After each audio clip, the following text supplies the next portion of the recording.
기회가 있었는데 참 내가 지금도 생각해보면 참 대단한 분이에요. 왜냐면 내가 처음에 느낀 거는 다른 어떤 이런 미사역을 다 떠나서 장사꾼은 최고야. 에피소드야. 근데 이건 기록은 남기지 마세요. 제가 미국 지사, 그러니까 뉴저지 지사에 갔을 때인데 그때는 계열사들이 전부 따로따로 사무실이 있었어요. 건설은 뉴저지에 있었고 종합상사, 뭐 중공업은 마나탄에 있고 뭐 이렇게 해서. 근데 갑자기 지시를 드렸고 이게 실제로 비용 낭비다. 한 군데 모아라. 그리고 포트리라고 그 뉴저지 마나탄 바로 건너오자마자 조그만 도시 있습니다. 거기에 건물 한 층을 제 기억은 몇백 평인지 기억이 안 나다가 꽤 컸어요. 한 층 전부. 계열사가 벌도 그때 11개인가 2개가 들어가야 돼. 인원수 따져가지고 전체 면적을 이제 리스를 했는데 그리고 한번 오셨어요. 오시더니 여기 건축 전공한 사람 누구 있어? 그래서 이제 어쩌다 제가 이제 밀려서 나가니까 너 지금부터 소장해. 이사해서 이제 사무실 레이아웃 만들고 하는 거 공사까지 던 네가 소장해 그러면서 각 사별로 레이아웃 만들어 와. 그래갖고 이제 우리 규정대로 이렇게 해서 이제 지점장실 뭐 이렇게 하고 만들었더니 딱 보시더니 처음에 하신 얘기가 바꿔. 뭘 바꿔? 그랬더니 창문과에는 직위가 낮은 직원들 앉혀. 높은 사람들은 뒤쪽으로 가. 응? 왜냐하면 밑에서 실제로 실무하는 사람들이 또 쾌적한 환경에서 바깥 햇빛도 받고 경관 좋은 데서 해야지 높은 사람들이 왜 좋은 자리 찾아와가지고 내가 그 얘기시고 두 번째는 딱 보시더니 꼼꼼히 그냥 이렇게 보더니 야, 이 지사장 방이 너무 넓어. 회의실 따로 쓰면 되고 앉아서 실제로 역할 공간만 있으면 되지. 그랬더니 줄이라고 그러시다 보니까 전체 면적의 4분의 1이 줄어들어. 알아. 이왕 계약을 했으니까 어쩌면 이 4분의 1 남아있는 거를 다시 렌트를 주라.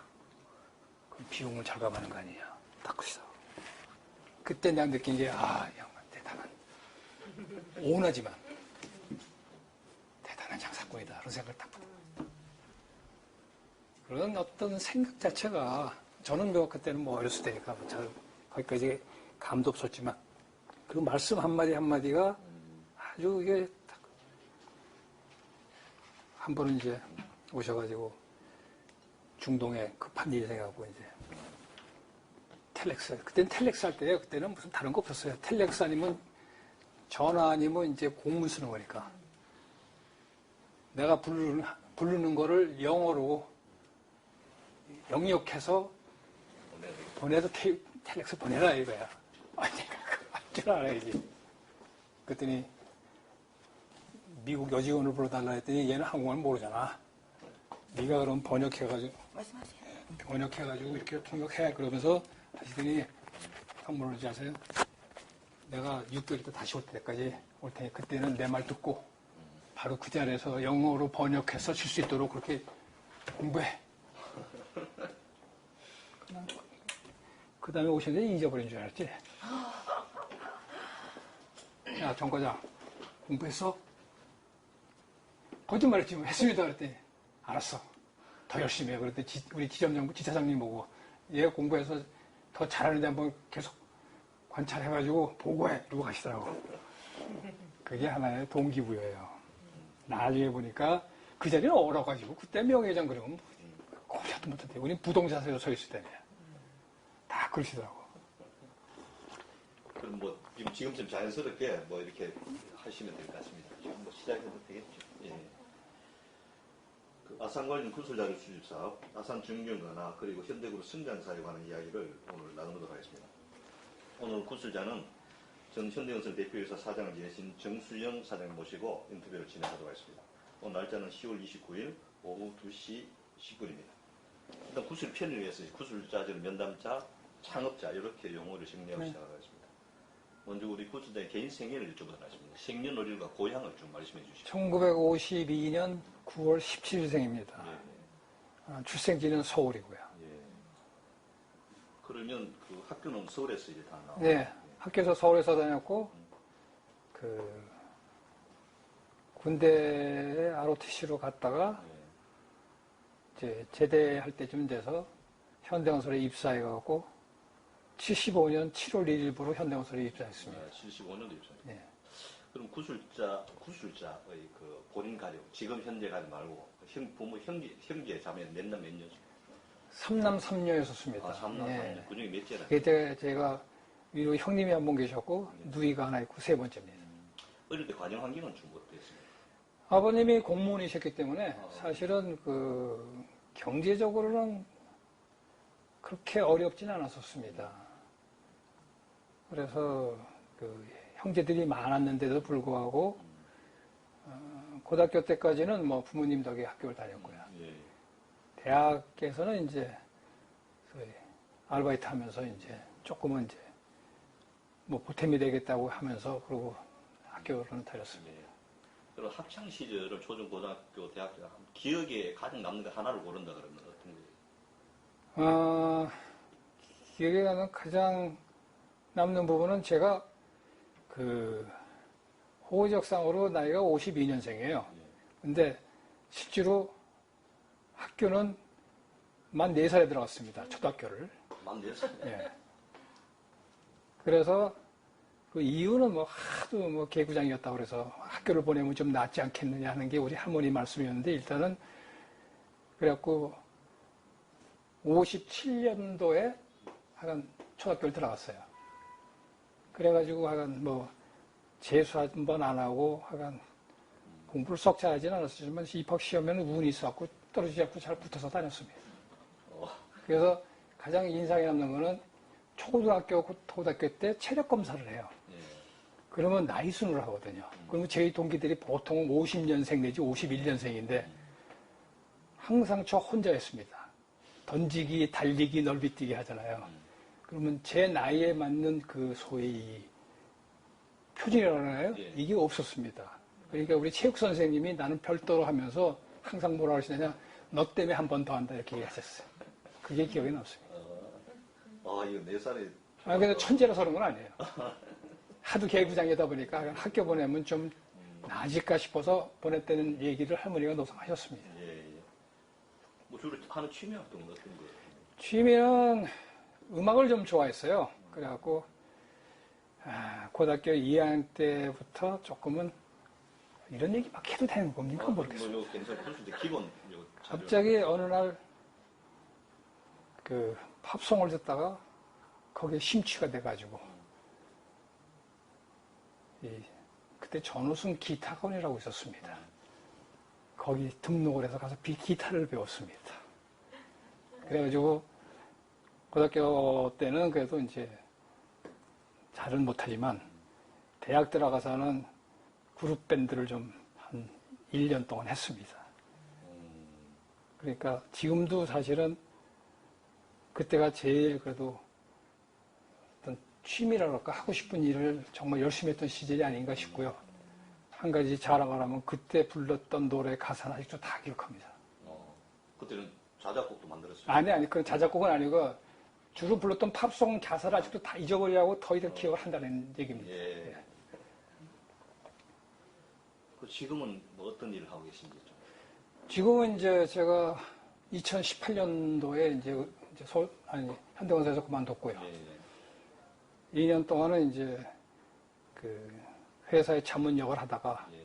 작년 1월부터 이 사표 산업에 그러니까 고문으로 이렇게 지금 2년째 근무하고 있습니다. 이것도 건설 쪽인가요?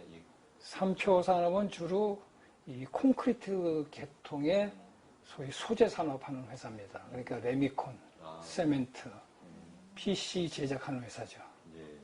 제가 어릴 때 삼표 산업 연탄. 예, 그 처음에 시작은 연탄과 철강이었었습니다. 그렇죠. 근데 그 회사가 IMF 때 1990년대 말에 파산을 했습니다.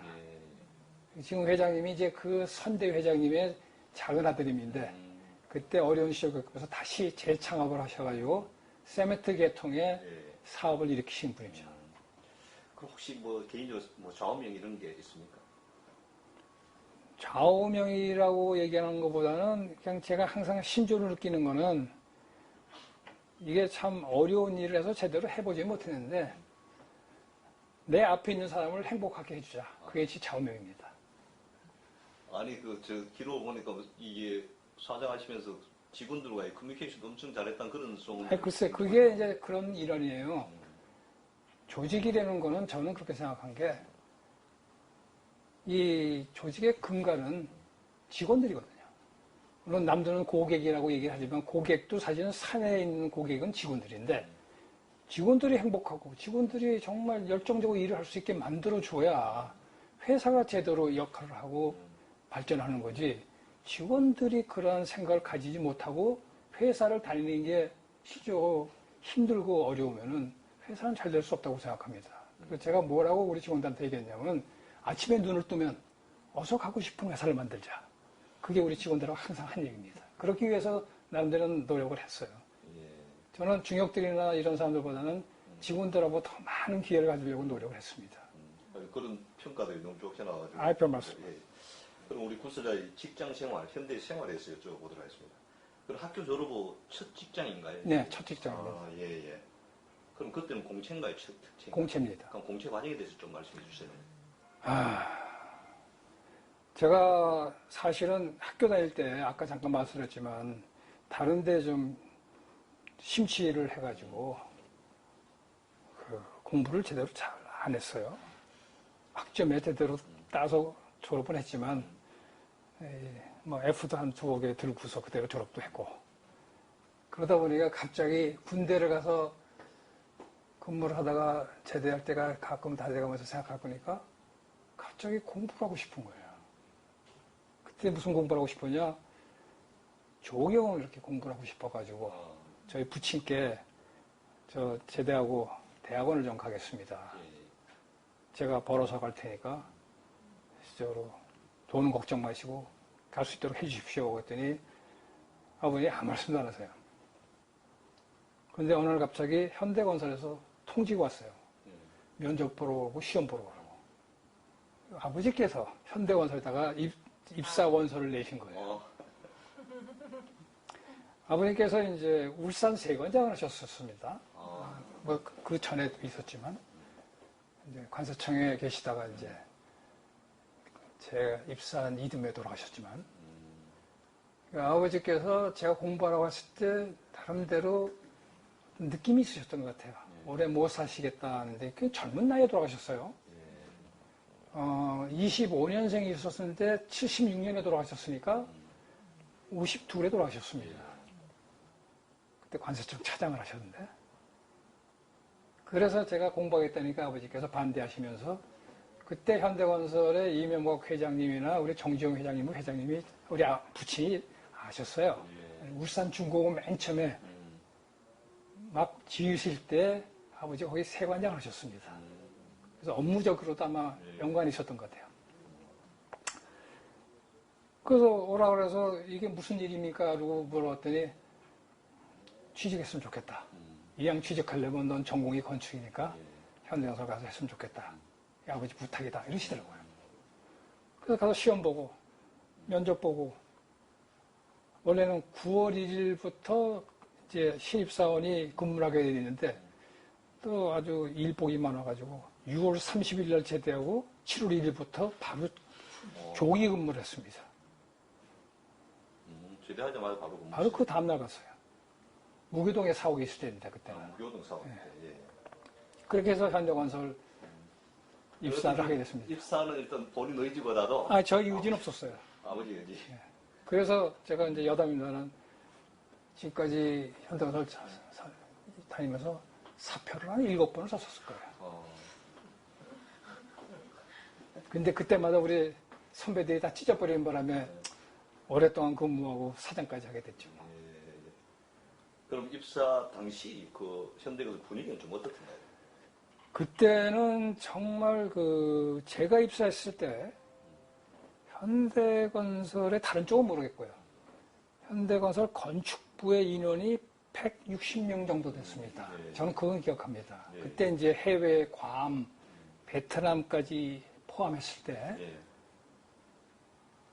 그 정도 규모였는데 애간 그 당시에는 아시다시피 제가 막 입사했을 때는 해외 건설 부이 막 불던 시절입니다. 그러다 보니까 회사가 정말 정신을 못 차릴 정도로 바쁘게 돌아가더라고요. 근데 신입사원이 입사했고 뭐 교수님도 아시다시피 학교에서 배웠다는 내용 자체가 뭐 별건 없잖아요. 사회 나서 처음부터 다시 배워야 되는데 아무것도 할 줄을 모르는데 저는 본사를 근무하게 됐어요. 본사에 근무하게 되는데 본사에 근무하는데 첫날 입사 첫날 딱 그 방 안에 있는 몇 분 직원들하고는 소개를 해주시고 그다음부터 어느 누구도 나한테 신경을 안 써주니까 제 입사 동기 중에서 유일하게 저만 본사 근무를 했습니다. 점심시간인데도 누가 밥 먹으러 가자는 소리도 안 하고 저녁에 퇴근을 하긴 해야 되는데 누가 집에 가려는 소리도 안 하니까 어떻게 해요? 신입사원이 가만히 앉아있죠. 뭐. 시키는 일도 없고 그렇게 며칠을 지냈다가 퇴근 때는 눈치 싹 보고 이분들 싹 가면 그때 가고 그러니까 실제로 야 조직이란 게 이런 건가 하는 생각이 들어가지고 그때 이제 좀 부정적인 생각이 좀 들기 시작했죠. 여기가 과연 내가 있어야 되는 데인가. 이런 사회의 어떤 분위기는 생전 접해보지 못했잖아요. 그렇게 시작했는데 그때가 현대건설이 막 바레인의 수리조선소 공사를 땄던 즈음으로 생각합니다. 바레인 수리조선소. 그래갖고 굉장히 바삐 이제 움직이던 시절이 돼서 제가 봤을 때는 현대건설이 그 다른 건 몰라도 활력이라 그럴까? 이런 부분은 굉장히 대단했다고 생각을 합니다. 그럼 처음 배치받은 곳이 건축부? 건축부입니다. 건축부. 그럼 부스가 그때는 건축부뿐이 없었어요. 다른 건 없었고? 해외 건축이나 국내에 이런 주택이 없이 그냥 건축부입니다. 주택. 거기가 주택, 해외 건축, 국내 건축 다 하던 거니까. 그럼 그 이제 본부에 있다가 사우디아라비아 해외 기지를 그게 아니고요. 그러다가 한 석 달쯤 되니까 갑자기 우리 뒷줄에 지금 총괄하는 차장님이 부르더니 도면 한 6장짜리 청사진 6장짜리 이렇게 주시면서 그게 수유리에 있는 한전연수원입니다. 보수공사. 이걸 딱 도면 주시고 공사 착수금은 그때 10만 원인가 주시더니 가서 이거 하고 오세요 그러는 거예요. 그게 하나의 시험이죠. 어떻게 하는지 보겠다. 뭐 막막하죠. 생전 해보지도 않았고 아무도 아는 사람도 없고 그래서 그럴 때 이제 저희 그 평생에 이제 우리가 사수라고 얘기를 하잖아요. 회사에서 만났을 때 제 선임자로서 나를 가르쳐주는 사수인 이제 이름은 거론해도 되려면 모르겠어요. 우리 김인겸 씨라고 계셨어요. 김인겸 부사장이라고. 그분이 이제 대리인데 그분이 그때 뭐였냐면 청와대 내부에 우리가 공사하는 것들이 꽤 있었어요. 그 공사를 총괄하고 있었어요. 그 선배한테 얘기했죠. 나 이렇게 됐는데 이거 어떻게 했으면 좋겠습니까? 했더니 응 알았어. 내가 준비해 줄게 그래갖고 이 전체 공사를 할 수 있는 소위 하도급 반장을 한 사람을 소개를 해주면서 이 친구 하자는 대로 다 하면 돼. 그렇게 했고 정말 쫓아다니면서 그 사람 하자는 대로 하면서 그때는 사직동에 살았는데요. 사직동에서 수유리까지 출퇴근하는데도 그것도 기동성이 있어야 되는데 버스 타고 가려면 시간이 너무 늦어서 택시 타느라고 택시값으로 수당이고 뭐고 다 날라갔어요. 그래서 그때 한 2달 정도뿐이 안 걸린 공사 내용이고 공사 내용 지금 보면 별것도 아닌데도 그래도 하여튼 끝내고 왔으니까요. 그랬더니 우리 그 차장님이 그러시더라고요. 자, 내일부터는 저기 청와대 가라. 그래서 우리 그 김인겸 선배를 따라서 청와대에 들어갔습니다. 그때 이제 제가 가서 공사한 게 청와대 옛날에 박정희 대통령 시절입니다. 청와대 본관 수리공사 하는데 담당 기사를 했습니다. 근데 거기서 해보니까 다른 건 다 좋은데 툭하면 야간 작업에 밤샘 작업하고 왜 그러냐면 시간을 맞춰서 공사를 하는 거예요. 그러니까 대통령하고 그 일가 가족들이 동선에 따라서 있을 때는 중단했다가 자리 비우면 또 공사하고 이런 형태로 하다 보니까 이 시간적인 이걸 맞출 수가 없고 출입이 좀 불편하잖아요. 예. 그러다 보니까 일주일에 보통 사직동이면 바로 집이 바로 옆에요, 청와대요. 예, 예. 일주일에 집에 한 3번 갔나? 4번 갔나? 그 숙소에서 자고 뭐 이렇게 했어요. 그러다 보니까 그 선배한테 미안한 얘기지만, 야, 내가 무슨 이런 어떤 자벽부 같은 짓을 해야 되나 하는 생각이 들어가지고, 거기서 사표 한번 딱 썼죠. 딴짓 하겠습니다. 그때 우리 김익현 부사장이 조금 더 있어 보셔. 그때 되면 쓰라려도 안 쓸 겁니다. 그랬더니 앞에서 착착 찢어버리더라고요. 그러면서 이제 청와대 현장에 있다가 해외 육상기지 현장으로 가는 기회가 생겼을 때 자원을 했습니다. 아, 자원을 해요? 예, 제가 자원했어요. 여기서 빠져나오고 싶어가지고. 빠져나오는 방법이 해외 가는 거니까. 근데 처음에는 안 된다고 그러시더라고요. 근데 또 가서 사정을 했죠. 그래서 두 번째 가서 이제 해가지고 그 이듬해 76년 9월 달에 육상기지 현장으로 발령받아서 갔습니다. 사우디 육상입니다. 사우디 육상기지. 그 사이에 5월 달에 이제 아버지가 돌아가셨고요. 그럼 이 사우디 육상기지란 거는 어떤? 육상기지는 해군, 사우디 해군 기지입니다. 해군 주베일 기지. 항에, 예. 주베일에 있는 사우디 해군 기지. 그러니까 감독은 미국 공병단 COE라고. 예. 거기에 공병단이 이제 그 관리를 감독을 하고요.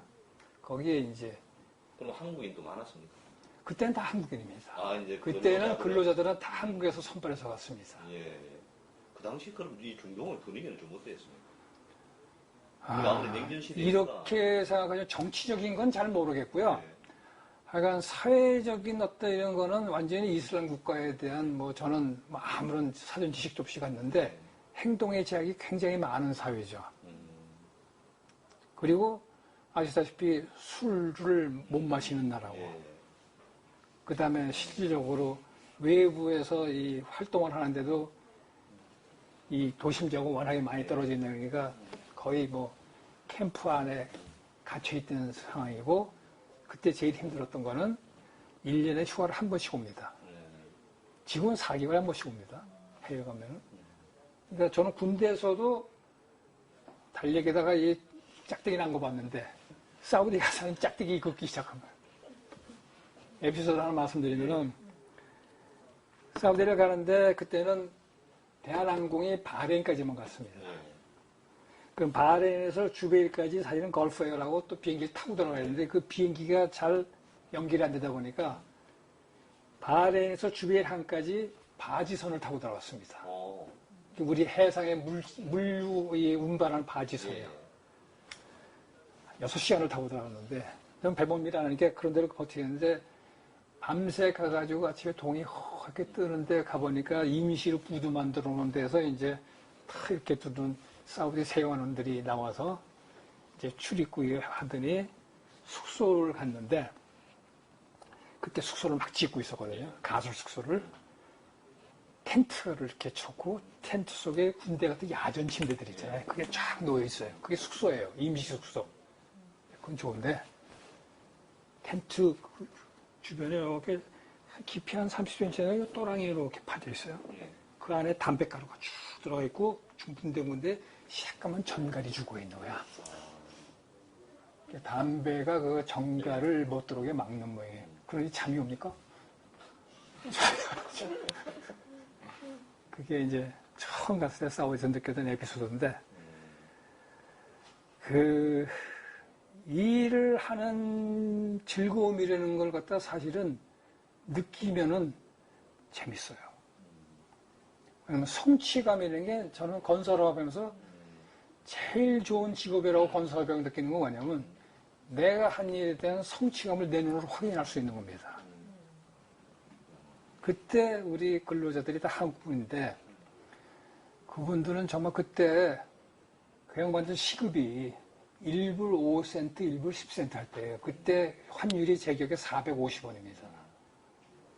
그거를 벌러 오셔가지고 원래는 야간 작업을 실질적으로 선별적으로 하지 전체적으로 안 할 때인데 야간 작업을 너도 하시겠다고 그래가지고 열심히 일을 하셔서 실제로 돈을 모아서 국외에 가시려는 분들이 있었기 때문에 사우디 사람들이나 미국 감독관들이 한국 사람들 정말 일밖에 모르는 민족이다. 정말 근면하다. 이렇게 표현을 하지만 또 다른 측면에서는 불쌍하다. 이렇게 하는 얘기들을 많이 들었습니다. 근데 다행히 그 시오의 감독관 중에 보면은 한국에 미군에 와서 근무하셨던 분들도 꽤 있어요. 그러니까 그분들이 한국에 대한 이해가 굉장히 크셨기 때문에 많은 도움을 받았습니다. 그럼 대우는 좀 어땠습니까? 한국 국내에 비했을 때는 제 기억에 한 거의 3배 가까이 받죠. 예. 그럼 일반 그 근로자들도? 근로자들은 국내하고 비교는 제가 잘 모르겠는데 하여간 사우디에 와서 2년 한 텀을 하고 가시면은 집 한 채 살 수 있는 돈은 벌어서요. 근데 문제는 어디 있냐면은 모아서 가서 사시겠다고 했던 분들은 거의 집을 못 사셨어요. 와 있는 동안 집값이 그만 올라버리니까. 그러니까 집에 계시는 부인네들이 이지에 밝으신 분들은 어떻게 하냐면 빚을 얻어 집부터 사고 이자 플러스 원금 갚으면서 벌어다 갚는 분들은 집을 다 구하셨고 모아갖고 가서 집 사시려고 할 때는 또 나오시게 되고 이런 어떤 얘기들이 그때 지금 똑같은 현상이거든요. 그때도 집값은 계속 올랐습니다. 그 당시에 제 생각에도 강남이 막 개발될 때니까 집값이 엄청나게 오르는 걸로 제가 기억을 해요. 그러니까 저는 이제 집을 상해서 사원 아파트를 당첨받았고 입주를 하고 그랬지만 그때 그런 게 아니었으면 저도 똑같은 역할을 했어야 되는데 잘 모르죠. 근데 우리 집사람이 좀 이지에 박지 못해가지고 안 했으면 돈 많이 벌었을 것 같아요. 농담입니다. 그럼 사우디에서 몇 년 있었습니까? 자꾸 제 개인 얘기로 가면 아닌 것 같은데. 아니, 이게 사업과 관련돼 있어, 그래요. 그래요? 예, 원래 개인 얘기 하셔야 돼요. 제가 여자친구가 있었어요. 예. 근데 결혼 안 하셨어요? 안 했죠. 갈 때는. 여자친구가 저하고 나이가 이제 동갑인데 30이 다 돼가잖아요. 그러니까 이제 자꾸 집에서 독촉을 받으니까 거기에서 휴가를 나와가지고 결혼을 했어요. 결혼을 하고 저는 또 일주일 만에 사우디를 가고 우리 집사람을 친정을 보내야 되는데 거기까지도 생각이 모자랐어. 시댁에다 놓고 가는데 우리 집이 아까 말씀드렸지만 3남 3녀인데 우리 형님이 좀 일찍 돌아가셨고 밑에 남자 동생 하나 있고 나머지 다 딸 셋에다가 우리 어머니하고 이 시댁에 또 여자들이 많잖아요. 제가 알기로는 시집살이 좀 했는 것 같아. 그래서 제가 2년 딱 임기 채우고는 연장하려는 것 같다가 안 하겠습니다. 그러고 귀국했어요. 그럼 2년 계시다고? 예, 2년, 그때 2년이 이제 텀이니까. 아, 2년 단위로? 2년 단위로 하니까요. 예. 그럼 또 국내에서는 좀 얼마 또 있지 않다가 또 미국으로 가셨나요? 그러니까, 제가 이제 사우디 주베일에 있을 때 제가 뭘 역할했냐면 공무에서 자재를 받습니다. 외제자재. 예. 그러니까 미국이나 유럽 자재를 사가지고 현장으로 이제 가져와서 공사를 하거든요. 예. 그러니까 제가 휴가 오는 길에 소장님이 지시하셨고 런던 지점, 그때는 샌프란시스코 지점이잖아요. 샌프란시스코 지점에 들려서 업무 협의를 하고 그리고 이제 돌아서 휴가를 하고 갔는데 귀국을 하고 나니까 한 달쯤에 겨우 이제 저기 뭡니까 그 홍제동에다가 이제 저기 방 2개짜리 이제 얻어가지고 전세 살림을 막 시작하고 있는데 갑자기 회사에서 미국 지점을 가라를 해요. 그럼 가족 보내줍니까? 그때 가족은 넌 대리니까 못 보내준다 이렇게. 그럼 저는 안 갑니다. 가려면 가야지. 더군다나 좋은 나라 가려는데. 아니 그냥 가족 안 보내주면 못 갑니다. 규정상 못 보내준다. 그럼 저도 못 가죠.